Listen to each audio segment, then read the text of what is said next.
not a one-way street. John Kerry has cautioned against investing in long-term gas projects in Africa. Solar and wind. The US climate envoy was in Senegal on Thursday for a conference with environment ministers from across the continent.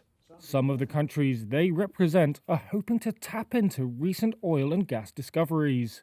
But they are also wrestling with a global push towards cleaner energy solutions. Gas could be used as a transition. And we're not saying no gas. What we're saying is that over the next few years, gas replaces coal or replaces oil. That's good. But after 2030, it's going to be important to be able to capture the emissions from gas too.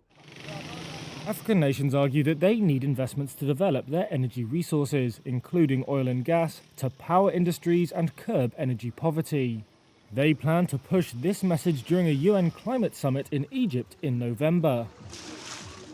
Over 600 million people, or 43% of Africa's population, lack access to electricity, according to the International Energy Agency, with most of them in sub-Saharan Africa.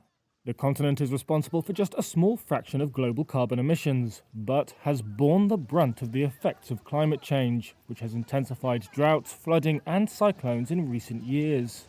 I think it's more of a question right now of helping people to develop, but don't make the mistakes that we've already made in the past.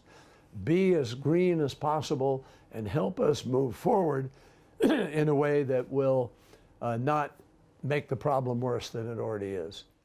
Kerry said the viability of long-term gas projects could become a problem past 2030, the target date many wealthier nations have set to move to mostly renewable energy. Are they going to be cost out in 10 years and paid for in 10 years? No, probably not. They're going to be 20 or 30 or 40 years. Some people I know want that long a project. And right now, that's not necessary. We don't need that to meet the energy future that we're looking at today. Kerry called for developed nations to step up their efforts to help countries adapt and get over the initial hurdles of developing renewable energy sources. The US has committed $12 billion for adaptation and resilience, he said, and was working on a new structure to bring in big investors with trillions of dollars.